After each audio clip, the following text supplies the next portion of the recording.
సంవత్సరాలుగా మన వాడి గ్రామం ఎలాగుండే, మన వాడి గ్రామాల రోడ్లు ఎలా ఉండే, వాటిలో సిసి రోడ్లు ఎలా ఉండే, ఈ 9 సంవత్సరాల తర్వాత ఏ రకంగా అభివృద్ధి జరిగిందో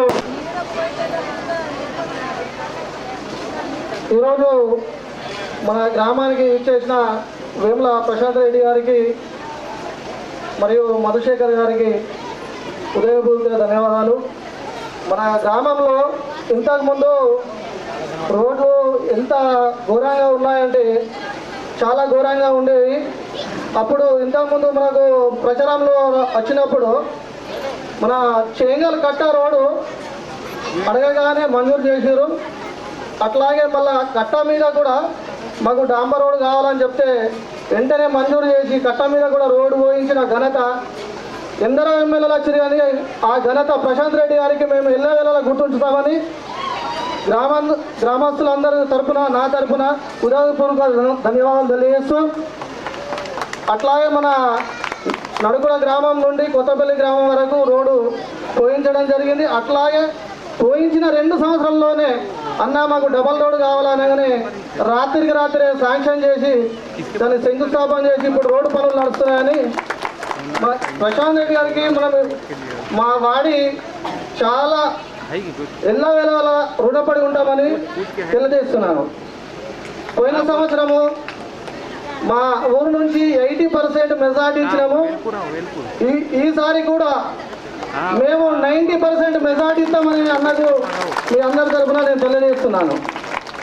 అట్లాగే అన్న మీరు మళ్ళీ మంత్రి వచ్చి మా యొక్క 2 చిన్న విన్నపాలు ఉన్నాయి చేయాలని కోరుకుంటున్నాను.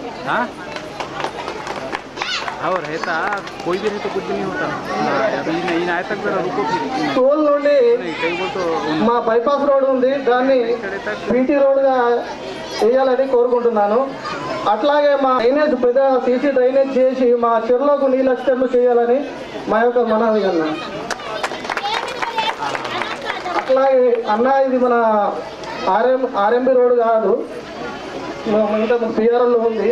దాన్ని మళ్ళీ ఒకసారి చూసి 1 కిలోమీటరే ఉంది ఎక్స్ రోడ్ వరకు, చింతలూరు ఎక్స్ రోడ్ వరకు డబుల్ రోడ్డు శాంక్షన్ చేపిస్తారని మా యొక్క మనవి. అట్లాగే అన్న ఇది ఇంతకుముందు 2-3 సార్లు చెప్పాను. అనుకుంటే సొంత ఇంటికి ఎలా చేస్తామో మీ గ్రామానికి కూడా అదే చెప్పాలి, మా మాట ఇచ్చిండు. ఆ మాటను ప్రతి బీజీ నిరూపించిండు. ఇప్పుడు మనం చేయాల్సిన పని ఒకటే, ప్రశాంత్ అన్న గారికి ఎంజే అంటేనే గుర్తుపడతారు. నన్ను కూడా ఎంజే డాక్టర్ ఆడుంటారని నన్ను అంటారు కొద్దిగా. సంతోషం అందరితో ఇంత ఎర్రటి ఎండలో చాలా చక్కగా కూర్చున్నారు మంత్రి గారి సందేశం కొరకు మీరంతా. వాడి అంటే ఇందాక మీ గ్రామ సర్పంచ్ మహేష్, మరి ఎక్స్-ఎంపీటీసీ ఆనంద్, తర్వాత ఇంకా రాజేశ్వరు, ఇంకా అందరూ చెప్పినట్టుగా చాలా చిన్న ఊరు అయినా కూడా ప్రత్యేకత గల ఊరు. ఈ ఊర్లో ఈ మీటింగ్ సమావేశానికి వస్తున్న సందర్భంగా దాదాపు 40-50 ఏళ్ళ చిన్నతనపు గుర్తులు వస్తాయి. నా చిన్నప్పటి క్లాస్మేట్స్ ఉన్నాడు, పోచయ్య ఉన్నాడు, గంగారాం ఉన్నాడు, ఇంకా శాంతరావు, అదే పోచయ్య అంటే శాంతరావు పేరు మార్చుకున్నాడు నా లెక్క ఎంజే. ఇంకా ఎంపీటీసీ గౌరవనీయులు తొమ్మిది గారు, జెడ్పీటీసీ భారతి గారు, ఇక్కడ అందరికీ కూడా పేరు పేరున చెప్పేది ఒకటే, ఇంటి పెద్ద మనిషి మంచోడైతే, కన్న తండ్రి మంచోడైతే కుటుంబం బాగుంటుంది. కొడుకులకు బిడ్డలకు ఏది అవసరమో తండ్రి చూసుకుంటాడు. అట్లనే నాయకుడు మంచోడైతే నాయకుడి నాయకత్వంలో ఉన్నటువంటి నియోజకవర్గం అంతా మరి అభివృద్ధి పంతాలో దూసుకుపోతుంది.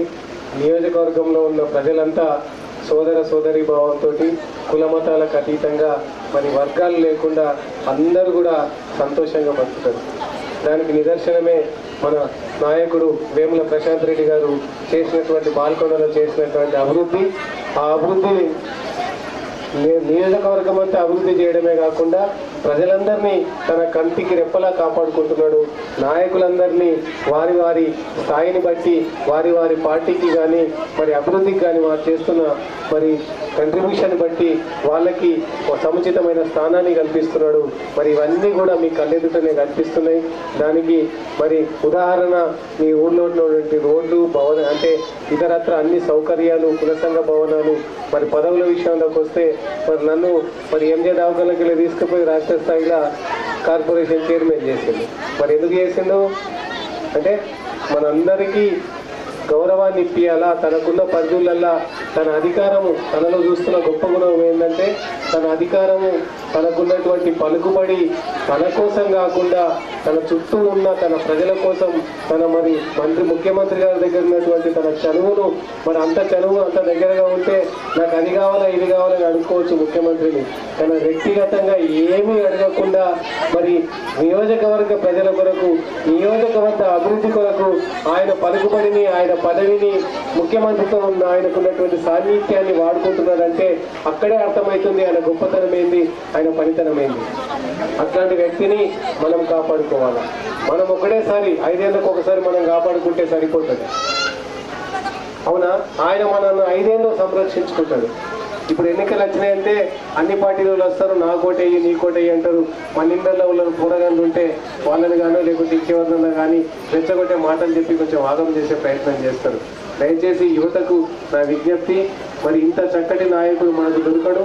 ఈ జనరేషన్కు నాకు తెలిసి ఈ జనరేషన్కి మనకు జిల్లాలో ఉన్నటువంటి నాయకులలో అత్యుత్తమ నాయకుడు, విలువలతో ఉన్నటువంటి నాయకుడు వేముల ప్రశాంత్ రెడ్డి గారు. అన్ని విలువలు ఉన్నాయి, మానవత్వ విలువలు ఉన్నాయి, స్నేహపు విలువలు ఉన్నాయి, సేవ చేసే గుణం ఉన్నది, అభివృద్ధి చేసే పట్టుదల ఉన్నది. ఒకటి కాదు, ఏ రకంగా తీసుకున్నా ఒక నాయకుడికి ఉండాల్సిన ప్రతి లక్షణం ఉన్నది, ఒక మంచి నాయకుడికి ఉండేటువంటి ప్రతి లక్షణం ఉన్నది. అట్లాంటి నాయకుడిని ఆదర్శంగా తీసుకుంటూ ఆయన బట్టలో నడవాల్సిన అవసరం యువతకు కూడా ఉన్నది. మీరు ఆలోచించండి, గతంలో ఉన్నటువంటి నాయకులను చూడాలంటే మనకు కష్టంగా ఉంటుండే. మరి ఆయన పనిచేసే విధానాన్ని బట్టి యువతులను, చిన్న చిన్న పిల్లల్ని, నాకు తెలిసి ఇప్పుడు చిన్న పిల్లలకు మీరు ఉపయోగపడి మీ ఇన్ఫ్లుయెన్స్ ఉపయోగించి మీరు పిల్లలకు కనుక ఓటకు ఇప్పిస్తే మీకు ఎవరి అవసరం లేదు. మీకు ఆ చిన్న చిన్న పిల్లలందరూ వచ్చి ప్రశాంతన్న అని ఓట్లేపించేటంతగా అభిమానాన్ని సంపాదించుకున్నారు. ఆ చిన్నపిల్లలంతా వాళ్ళు ఎంత సంతోషం, వాళ్ళు కాళ్ళకు చెప్పులు లేకుండా వస్తారు, ఇళ్ళలు వస్తారు. ఎక్కడ ఇది ఒక్క ఊర్లో కాదు, ప్రతి ఊర్లో ఉంది. కాబట్టి ఈ ప్రేమ గల వ్యక్తిని, ప్రేమించే తత్వం ఉన్నటువంటి వ్యక్తిని, మరి అభివృద్ధి చేసే గుణం ఉన్నటువంటి వ్యక్తిని కాపాడుకునే బాధ్యత మనది. ఆల్రెడీ మీ గ్రామ నాయకులు చెప్పిండ్రు, మీరు 80 కాదు 90% పైన ఇస్తామన్నారు. మరి నేనైతే డబ్బాలు ఇస్తే వాడే గ్రామంలో ఒక్క ఓటు కూడా బయటకు పోకుండా మీరు ఓటేయాలని నేను విజ్ఞప్తి చేస్తున్నాను. ఎందుకంటే మనకు చేసిన అభివృద్ధి అంతుంది, మీ ముఖాలలో సంతోషం అంత ఉన్నది. మరి ఇంకేమన్నా కావాలంటే అడుక్కునే సత్తా మనకు ఉంటుంది, మన నాయకుడు కాబట్టి. వాడు ఎవడో వస్తే వాడి ఊరు తెలియదు, పేరు తెలియదు, వాడి పనితనం తెలియదు, వాడి మనస్తత్వం తెలియదు, ఆ పార్టీ ఉంటుందో లేదో తెలియదు. గ్యారంటీ పేర్లతో వచ్చి వాళ్ళకే గ్యారంటీ లేని మనుషులు వచ్చి మనల్ని ఆగం చేసే ప్రయత్నం చేస్తారు. దయచేసి నమ్మకండి కాంగ్రెస్ పార్టీని, బీజేపీ పార్టీని దయచేసి నమ్మకండి. మన నాయకుడిని, మనల్ని అభివృద్ధి పంతాలో తీసుకెళ్ళినటువంటి మన ప్రశాంత్ రెడ్డి గారిని, టీఆర్ఎస్ పార్టీని, కేసీఆర్ గారి నాయకత్వాన్ని బలపరిచే దిశగా ఈ చిన్న గ్రామమైన మరి ఆయన ముందు మీకు వాడి కొత్తపల్లిల పేరు ఆయన అక్కడ ఇచ్చిన 3-4 నిమిషాలలో మీ పేరు తీసి మీ అవసరాన్ని దృష్టికి తీసుకొచ్చిందంటే ఆయనకు మీ పట్ల ఉన్నటువంటి కన్సర్న్ అర్థమవుతుంది. ప్రశాంత్ రెడ్డి గారికి మీ పట్ల ఉన్న ప్రేమ అర్థమవుతుంది. ఆ ప్రేమకు మరి కృతజ్ఞతగా మీరంతా కూడా కారు గుర్తుకు ఓటేయాల్సిందిగా మీ అందరినీ నా వంతుగా, మీ ఎంజే డాక్టర్గా, మీ మనిషిగా మీకు విజ్ఞప్తి చేస్తున్నాను. కారు గుర్తుకు ఓటేస్తా అంటే ఒక్కసారి గట్టిగా కారు గుర్తుకే, ప్రశాంత్ రెడ్డి గారికే గట్టిగా ప్రశాంత్ రెడ్డి గారిని చప్పట్లతో ఆశీర్వదించి నిన్ను మనసుకునే ఒక్క నిమిషం ఆపకుండా చప్పట్లు కొట్టారు. గట్టిగా కొట్టండి ప్రశాంత్ రెడ్డి గారికి. ఈ చప్పట్లే ఓట్ల రూపకంగా గుద్దాలని మనస్ఫూర్తిగా వేడుకుంటూ నాకు ఈ అవకాశం ఇచ్చినందుకు, మాటలు విన్నందుకు అందరికీ ధన్యవాదాలు. జై కేసీఆర్.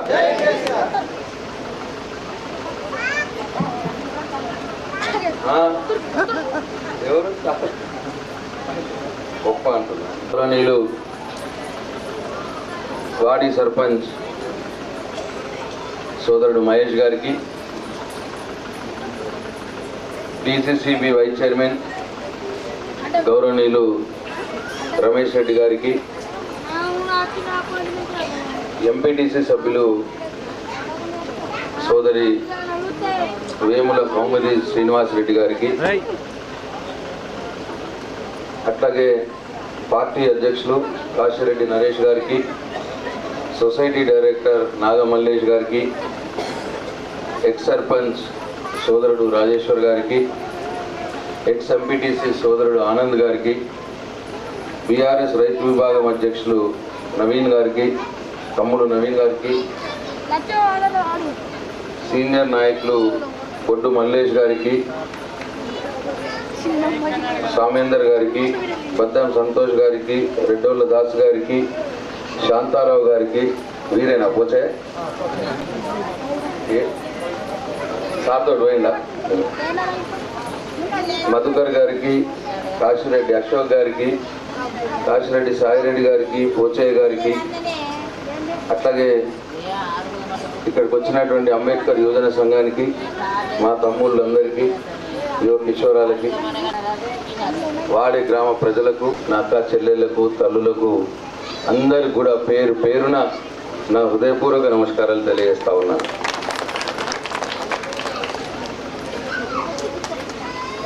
వాడి గ్రామం ఎప్పట్లాగానే నా మీద ప్రేమ చూపిస్తూ అఖండ స్వాగతం పలుకుతూ ఇంటికి ఇద్దరు చొప్పున వచ్చినట్టే కొడుతున్నారు. నాకు ఒక్కరు కూడా కాదు, చిన్న ఊరు, ఇంటికి ఇద్దరు వచ్చినారు. పోయినసారి 2 సార్లు ఎలక్షన్లో కూడా మీ ప్రేమ నా మీద అట్లనే చూపించారు. అందుకే నేను వాడి గ్రామాన్ని ఎప్పుడు కూడా అనుకుంటాను, ఇది నా గ్రామం, నాకు చుట్టూగా ఉన్న గ్రామం. మన పక్కన ఎంపీటీసీ గారు కూడా చుట్టాల అమ్మాయి. అప్పుడు మేము మా లింబారెడ్డి తాత ఉన్నప్పుడు చిన్నప్పుడు వచ్చేది ఇక్కడికి, వేటకాలంలో వచ్చేది, సెలవులు ఉన్నప్పుడు వాళ్ళు వచ్చేది.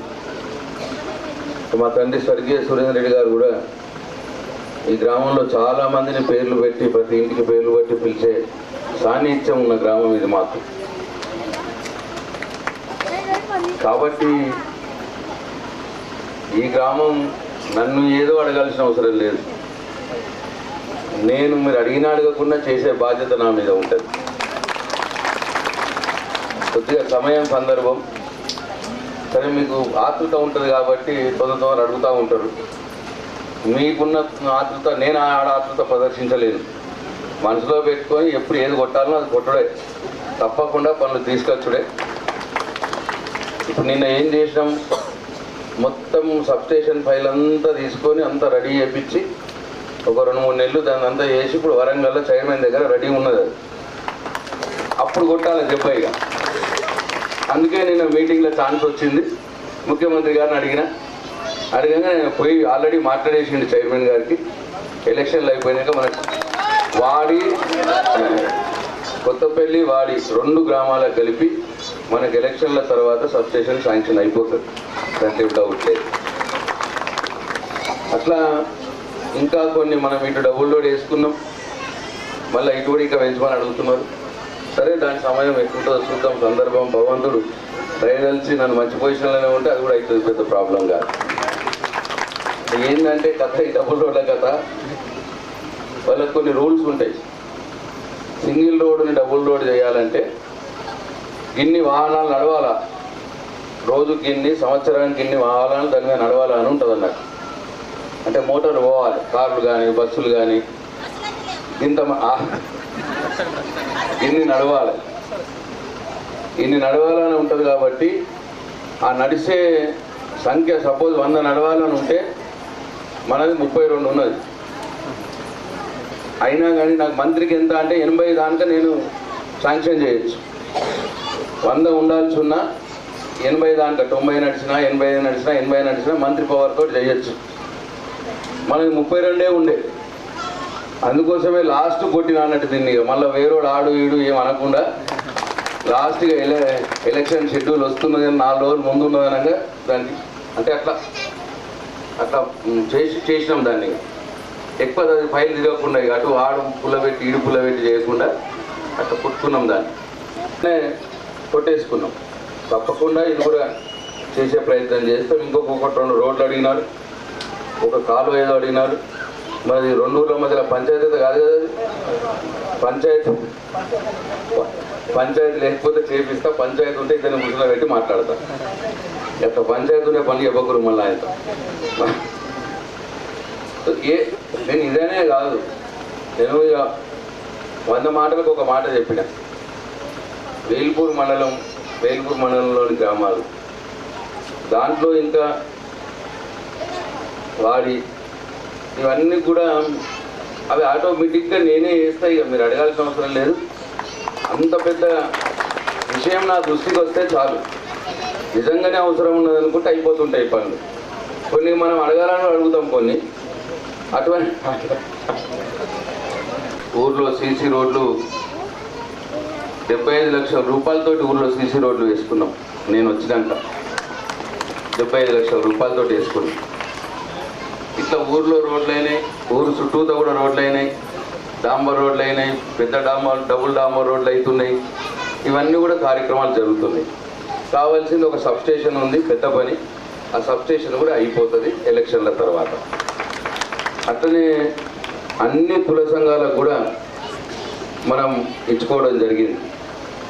మాల సంఘంకి ఇచ్చుకున్నాం, గుర్రం రెడ్డి సంఘంకి ఇచ్చుకున్నాం, బొల్లి యాదవ సంఘంకి ఇచ్చుకున్నాం, కుర్మ సంఘంకి ఇచ్చుకున్నాం, అంకం యాదవ సంఘంకి ఇచ్చుకున్నాం, బొడ్డు యాదవ సంఘంకి ఇచ్చుకున్నాం, కాశం యాదవ సంఘంకి ఇచ్చుకున్నాం. ఇట్లా యాదవులకు, రెడ్డిలకు, మాల యాదవులే 4-5 ఉన్నట్టున్నాయి.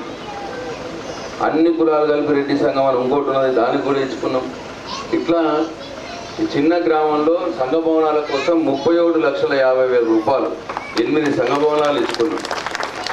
అంటే గ్రామంలో ఉన్నటువంటి సంఘ భవనాలకు, గ్రామంలో ఉన్నటువంటి సీసీ రోడ్లు, గ్రామం బయట ఉన్నటువంటి డాంబర్ రోడ్లు, ఇట్లా అన్నీ కూడా చేసుకోవడం జరిగింది. కేసీఆర్ గారి దయ వల్ల మీ అందరికీ తెలుసు, మిషన్ భగీరథ వల్ల నల్లా పెట్టి నీళ్ళు వస్తున్నాయి. కానీ ఇంకా పెద్ద ట్యాంక్ కావాలా, సరిపోతలేదు అన్న మాట మాట్లాడుతున్నారు. నేను ఆల్రెడీ 2-3 సార్లు చెప్పిన. వాళ్ళనేమో వాళ్ళ వర్షన్ వేరున్నది, మీ వర్షన్ వేరున్నది. ఏదైనా సరే ఇప్పుడు వంగబెట్టి గుర్తు చేయాల్సిందే. మీరు ఒక ట్యాంక్ కట్టిస్తే ప్రాబ్లం సాల్వ్ అవుతుంది అనుకుంటే తప్పకుండా కట్టిస్తా. ఆ ట్యాంక్ కూడా అడుగుతున్నారు కాబట్టి అది కూడా కట్టించే ఏర్పాటు చేస్తాం. అట్టనే ఈ గ్రామంలో 270 ఇళ్ళు ఉన్నాయని చెప్తున్నారు. 270 ఇళ్ళు అంతే కదా, 1000 జనాభా ఉంటుందా? 1100 జనాభా, 270 ఇళ్ళు, 1100 జనాభా, 800 ఓట్లు. 270 ఇళ్ళు, 800 ఓట్లకు గాను పెన్షన్లు 281 మందికి 4,30,00,000 రూపాయలు పంపించింది కేసీఆర్. ఇప్పటికి 4,30,00,000 మీ ఒక్క గ్రామంకే. రైతు బంధు 425 మందికి 2,71,00,000 రూపాయలు పంపించింది. అంటే 2 కలిస్తే 7 కోట్ల రూపాయలు. పెన్షన్లు, రైతు బంధు కలిపి 7 కోట్ల రూపాయలు పంపించినాడు. 270 మంది ఇండ్లున్న పెన్షన్లు రైతు బంధు కలిపితే 700 అయిపోయారు మంది. ఇట్లా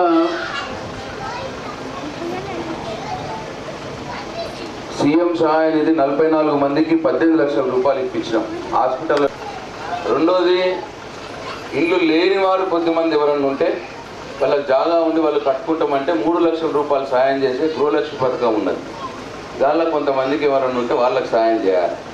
ఇప్పుడు నేను ఈసారికి ఇప్పుడు నేను 16 మందికి 3 లక్షల చొప్పున మంజూరు చేసిన. ఇప్పుడు ఆల్రెడీ ఎలక్షన్ అవుట్లా ఇప్పుడు స్టార్ట్ అవుతలేదు అది, కానీ 16 లక్షల రూపాయలు మంజూరు పత్రాలు కూడా పంపించిన. 16 మందికి 3 లక్షల రూపాయలు చొప్పున. ఎవరికైతే ఇల్లు లేవో వాళ్ళకి జాగా ఉంటే కట్టుకుంటే 3 లక్షల రూపాయలు ఇస్తాం మనం. ఇంకా ఎవరైనా మిగిలి ఉంటే వచ్చేసరికి మళ్ళీ వచ్చే సంవత్సరం ఇంకో 15-20 ఇస్తే ఆ ఇల్లు లేని వాళ్ళ కథ కూడా అయిపోతుంది. అంటే ఒక 20-25 పెన్షన్లు, ఇంకొక 15-20 ఇల్లు లేని వాళ్ళది. చెప్తా. ఈ కార్డులు, కొన్ని రేషన్ కార్డులు కూడా కొంతమంది ఉన్నారు, ఫ్యామిలీలు పెరిగిపోయినాయి, కొడుకులు పెళ్ళిళ్ళు అయినాయి, వాళ్ళు వీళ్ళకు వేరే కార్డులు కావాలి, అట్లా కొంతమంది ఉన్నారు. మొన్ననే చేద్దాం అనుకున్నాం, కొన్ని వీలు కాలేదు, జర డబ్బులకు ఇబ్బంది ఉండే. ఇప్పుడు వచ్చేసరికి ఆ రేషన్ కార్డులకు కూడా కొంతమందే ఉంటారు, అది కూడా ఊళ్ళో 10-20 మంది ఉంటారు. వాళ్ళకు కూడా వేసేస్తే ఇక ఈ 3 పనులే మిగిలినాయి. నేను చేయవలసినవి, నేను బాకీ ఉన్నా మీకు వాడి గ్రామానికి, ఈ 3 పనుల మీద బాకీ ఉన్నా. అట్లనే కొత్తగా బీడీపీఎఫ్ వాళ్ళకు కూడా పెన్షన్ కావాలని ఉన్నది. పాత వాళ్ళు పెన్షన్ వస్తున్నది, కానీ కొత్త పిఎఫ్ ఉన్న వాళ్ళకి మాకు వస్తలేదు అని చెప్పి ఒక ప్రాబ్లం ఉంది. అది నేను మొన్న వేల్పూర్ మీటింగ్లో కూడా అడిగిన నేను ముఖ్యమంత్రి గారిని, ఓకే చేసిండు ఆయన. ఎలక్షన్లు అయినాక కొత్త పిఎఫ్ వాళ్ళకు కూడా బీడీ పెన్షన్లు వస్తాయి. ఇగో ఇవన్నీ కూడా చేసుకుంటాం. అయితే ఎంత వచ్చినాయి, ఎంతమందికి రైతు బంధు వస్తున్నది, ఎంత వచ్చినాయి, ఏ రోడ్లు అయినాయి, అన్నీ కూడా మీ కళ్ళ ముందే, సంఘ భవనాలు ఇవన్నీ కూడా మీ కళ్ళ ముందే ఉన్నాయి. రైతు బీమా పాపం ఎవరైనా చనిపోతే వచ్చినాయి, ఇట్లా అన్నీ ఉన్నాయి. ఇక అట్లా చిన్న చిన్న ఏం చెప్తావు ఏంటని చెప్తాడు. వాటిని కొన్ని పెంచుతా అంటున్నాడు, కొత్తవి కొన్ని చేస్తా అంటున్నాడు. మరి ఈ గ్రామంలో భూమి లేని వాళ్ళు ఉన్నారో లేదో నాకు తెలియదు. భూమి లేని వాళ్ళు ఉన్నారా? ఉన్నారు, కొంతమంది ఉన్నారు. ఇప్పుడు ఎట్లనైతే రైతు చనిపోతే 5 లక్షల రూపాయలు రైతు బీమా ఎట్లనైతే 10 రోజుల లోపల 5 లక్షల రూపాయలు ఇంటికి వస్తున్నాయో, అట్లా భూము లేని కుటుంబ పెద్ద కూడా దురదృష్టవశాత్తు చనిపోతే ఆ కుటుంబానికి కూడా 5 లక్షల రూపాయలు కేసీఆర్ బీమా ఇవ్వాలని చెప్పి నిర్ణయం జరిగింది. ఇప్పుడు వచ్చే ఎన్నికల తర్వాత వచ్చే సంవత్సరం నుంచి కార్యక్రమం జరుగుతుంది. ఇది చాలా మంచి నిర్ణయం. ఇది లేనుల కోసం చాలా గొప్ప నిర్ణయం. 5 లక్షల రూపాయలు వాళ్ళు కుటుంబ పెద్ద చనిపోతే 5 లక్షల రూపాయలు వాళ్ళ ఇంటికి వస్తే ఆ పిల్లలు అంత సాగుకుంటుంది ఆ తల్లిగా, లేకపోతే ఏం చేయాలని అర్థం కాని పరిస్థితి ఉంటుంది. కాబట్టి ఇదొకటి చేస్తానంటున్నాడు. ఇంకొకటి, ఇప్పుడు కొందరు ఉంటారు భూమి ఉండదు, రైతు బంధు రాదు, అట్లనే పెన్షన్ కూడా రాదు. అంటే ఆమె వయసు సరిపోదు, లేకపోతే పీడీలు చేయదు, ఏదో కారణంతో పెన్షన్ రాదు. అటువంటి మహిళకు సౌభాగ్య లక్ష్మి పేరు మీద 3,000 రూపాయల నెలకు గౌరవ వృద్ధి ఇద్దామని చెప్పి ముఖ్యమంత్రి గారు నిర్ణయం చేసి, ఇప్పుడు పెన్షన్లు కొంతమంది రానోళ్ళు ఉంటే దీంట్లో కవర్ అవుతారు. ఒకవేళ 57 ఏళ్ళ పైన వాళ్ళు ఉంటే వాళ్ళకి నేను ఇప్పిస్తా తర్వాత. సౌభాగ్య లక్ష్మి అని 3,000. అట్లనే ఇంకొక పని ఏం చేస్తా అంటుండంటే, సిలిండర్ ఉన్నది కదా, ఇప్పుడు సిలిండర్ 1,200 రూపాయలు 1,000 రూపాయలు అయింది. నరేంద్ర మోడీ ఎక్కకన్నా మొదలు కరెక్ట్ 400 రూపాయలు ఉండే, దాన్ని నరేంద్ర మోడీ 1,200 రూపాయలు చేసింది. మొన్ననే ఒక 100 ఏమో తగ్గించిండట, 100-200 ఎలక్షన్లని 200 తగ్గించినాడు. అయితే ఇప్పుడు కేసీఆర్ ఏమంటున్నాడంటే మనల్ని 400 రూపాయలే కట్టమంటున్నాడు. మిగతా 800-600 నరేంద్ర మోడీ కేసీఆరే కడతాడు. ఇక రాష్ట్ర ప్రభుత్వం కడుతుంది వచ్చే తప్ప గెలిచినాక. అంటే మనకు 400కే సిలిండర్ వస్తుంది. 1,200 ఉంటే 800 కడతాడు మోడీ, 1000 ఉంటే 600 కడతాడు నరేంద్ర మోడీ. ఏంటంటే ఈ 3 విషయాలే నరేంద్ర మోడీ చేయలు ఉంటాయి, మన చేయలు ఉండవు. ఒకటి సిలిండర్ కేంద్రం చేయలు అన్నట్టు, సిలిండర్ మన చేయలు ఉండదు, పెట్రోల్ ధర మన చేయలు ఉండదు, డీజిల్ ధర మన చేయలు ఉండదు. ఈ 3 మన చేయలు ఉండవు. అందుకే ఆ 3 కూడా ధర పెంచేసిండు, మొత్తం ఇష్టం వచ్చినట్టు పెంచిండు. ఇక పెట్రోల్ పెంచిండు, డీజిల్ పెంచిండు, గ్యాస్ సిలిండర్ పెంచిండు. మళ్ళీ పెద్ద పెద్ద మాటలు మాట్లాడతారు కుబుగురుతోళ్ళు వచ్చి, దేశం అని దేవుడు అని ఏవో మాటలు మాట్లాడతారు. గరీబోళ్ళకు పైసల ధర పెంచి నువ్వేం దేవుడివి నువ్వేం దేశం. గరీబోళ్ళని చూసుకున్నోడే నాయకుడు. గరీబోళ్ళకి అవసరం రావాలి కానీ డీజిల్ గరీబోడే వాడతారు. పెట్రోల్ డీజిల్ వేరుగుట్లో మన అన్ని పెరిగినాయి. ఇక పప్పులు, ఉప్పులు, సబ్బు, పౌడరు, పేస్టు అన్నీ పెరిగిపోయాయి. డీజిల్ ధర పెరగంగానే అన్ని ధరలు పెరగడానికి కారణం ఈ బీజేపీ కూర్చోరు. కేసీఆర్ అదంతా గంగల పోని ఏమన్నా కానీ మనకు మాత్రం 400 కట్టమంటుండు, 800 రూపాయలు ఆయన్నే కడతాడు, సిలిండర్ ఇప్పిస్తాడట మనకు. ఇది కూడా చెప్పమన్నాడు. ఇంకోటి, ఇప్పుడు మనం బియ్యం కార్డు ఉన్నది, బియ్యం కార్డు మీద దొడ్డు బియ్యం తెచ్చుకుంటున్నాం. తెచ్చుకొని తినేటోళ్ళు తింటున్నారు, తినని వాళ్ళు మెల్లగా దొంగతనాలు అమ్ముతున్నారా? అంతే కదా. అమ్మే దాంట్లో ఇంక మళ్ళీ పైసలు వేసి అన్న బియ్యం కొనుకొచ్చుకుంటున్నారు. ఇది కేసీఆర్కి తెలిసింది. ఈ దొంగతనం తెచ్చుకునేది, దొంగతనం అమ్ముడేంది, మళ్ళీ పైసలు వేసి సన్న బియ్యం కొనుడేంది. ఇప్పుడు బియ్యం కార్డు మీద ఇప్పటి నుంచి దొడ్డు బియ్యం లేదు, మొత్తం సన్న బియ్యం ఇస్తా అంటున్నాడు కేసీఆర్కి వచ్చే తప్ప నుంచి. కార్డు లేని వాళ్ళు 6 కిలోల సంగతి చెప్పుదాం, నిన్న కూడా అన్నారు, చెప్పుదాం సరిపోతలేదని అంటున్నారు. కానీ ఇక అంత ఇవ్వాలంటే ఎడికెళ్ళి తేవాల గవర్నమెంట్, మొత్తంగా అన్నీ వేయాలంటే ఎడికెళ్ళి. ఇదొకటి. ఇంకొకటి పెన్షన్ వేస్తున్నామే కదా, అటు ఇటో కొనుక్కోరు, ఏం కాదు. పెన్షన్ లేని వాళ్ళకి కూడా వస్తాయి. పెన్షన్ కూడా ఇప్పుడు ఈ గ్రామంలో మొత్తం 280 ఎంత వస్తున్నాయి? 281 మందికి పెన్షన్ వస్తున్నది. దాంట్లో బీడీలు చేసిన వాళ్ళకి 126, వేరే పెన్షన్లు, ముసలోళ్ళ పెన్షన్లు, వితంతు పెన్షన్లు, ఒంటరి పెన్షన్లు 155. ఇప్పుడు ఈ 281 మంది, అది బీడీలు చేసే వాళ్ళు కావచ్చు, ముసలి వాళ్ళు కావచ్చు, భర్త చనిపోయిన ఆడబిడ్డ కావచ్చు, ఒంటరి మహిళ కావచ్చు, వీళ్ళందరికీ ఇప్పుడు వచ్చే 2000 ఎలక్షన్లు అయిన తర్వాత కేసీఆర్ గెలిస్తే ఇమ్మీడియట్గా 3000 చేస్తారు సంవత్సరం. అంటే వచ్చే సంవత్సరం ఎలక్షన్లు కాగానే 3000 మొదటి సంవత్సరం. తర్వాత రెండో సంవత్సరం 3500, 500 పెంచుకుంటా పోతాం. ఇక మూడో సంవత్సరం 4000, నాలుగో సంవత్సరం 4500, 5వ సంవత్సరం మళ్ళా తప్ప ఎలక్షన్లు వస్తాయి కదా, అప్పటికి 5000 అవుతుంది. ఇక 2000 రూపాయల పెన్షన్ 3000 ఇప్పుడు ఇమీడియట్గా అవుతుంది. అద్దా ఎట్లా చప్పట్లే కొడతలేరు వాళ్ళు, కొట్టిర్రా? నేను చూడలేదు, సారీ. అయితే ఏ బస్సు ఆగుజరా బస్సులో కూడా ఆ కుటుంబ పెద్ద చనిపోతే 5 లక్షల రూపాయలు బీమా పంపిస్తాడు కేసీఆర్. బీమా ఇగో ఇవన్నీ చేస్తా అంటున్నాడు ఇప్పుడు కేసీఆర్. ఇప్పటిదాకా చేసినవి మీ కళ్ళ ముందే ఉన్నాయి, ఇవ అన్ని కళ్ళ ముందే ఉన్నాయి.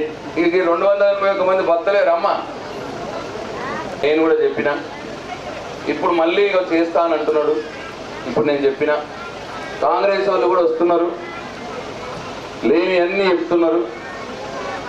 వాళ్ళు ఉన్నప్పుడు ఏమీ చేయలేదు. నాకంటే మొదలు 10 ఏళ్ళు వాళ్ళే ఉన్నారు. 200 రూపాయలే ఉండే పెన్షన్, కళ్యాణ లక్ష్మి లేకుండే, రైతు బంధు లేకుండే, రైతు బీమా లేకుండే, కేసీఆర్ కిట్ లేకుండే, గొర్రెలిచ్చు లేకుండే, ఏమీ లేకుండే వాళ్ళు ఉన్నప్పుడు. ఇవన్నీ కేసీఆర్ వచ్చినాకనే పుట్టినాయి. ఇప్పుడు అట గెలిపిస్తున్నట్ట అది చేస్తాం ఇది చేస్తామని బాగా చెప్తున్నారు. ఇప్పుడు నేను ఒకటే మాట అంటున్న వాళ్ళతోటి, కేసీఆర్ ఒక రాష్ట్రంలో ఉన్నాడు, తెలంగాణలో ముఖ్యమంత్రి. ఈ కాంగ్రెస్ వాళ్ళు కేసీఆర్ తిరిగి 4 రాష్ట్రాలు ఉన్నారు ముఖ్యమంత్రులుగా. నేను అడుగుతున్నా, ఇప్పుడు తెలంగాణలో కేసీఆర్ ఇస్తున్నాయి, మరి మీ 4 రాష్ట్రాల్లో ఎందుకు ఇస్తలేదు? ఉన్నకాడ నువ్వు 2000 పెన్షన్ ఇస్తున్నావా? ఉన్నకాడ నువ్వు రైతు బంధు ఇస్తున్నావా? ఉన్నకాడ రైతు బీమా ఇస్తున్నావా? ఉన్నకాడ కళ్యాణ లక్ష్మి ఇస్తున్నావా? ఒక్క దగ్గర కూడా ఇస్తలేరు 4 దగ్గరలో ఉన్నకాడ. కానీ ఇప్పుడు వద్దనైతే చేస్తారట గట్లా. మనకి ఇప్పుడు నమ్మిస్తున్నారు. ఒక్కసారి ఆలోచన చేయాలి దయచేసి. కర్ణాటక రాష్ట్రం ఉన్నది గీన్నే, మన పక్కనే. మొన్ననే గెలిచిరు, 2 నెలలు అయింది కాంగ్రెస్ వాళ్ళు గెలిచి. ఆడ పెన్షన్ 750 రూపాయలు. నువ్వు మొన్న గెలిచిన కాడ ఇవ్వచ్చు కదా 4000. నువ్వు ఇప్పుడు 4000 ఇస్తా అని చెప్తున్నావు కదా, మొన్న గెలిచిన కాడ ఇవ్వచ్చు కదా. ఆడ ఇవ్వలేడు కానీ ఇక్కడ మాత్రం ఇస్తా అని చెప్తున్నాడు, మనం నమ్మిస్తున్నాడు. అంటే ఓట్లు పడాలి. ఇంకోటి ఒకటి గమ్మత్ ఏం చెప్పి, రైతులు ఉన్నారు అందరు ఇక్కడ.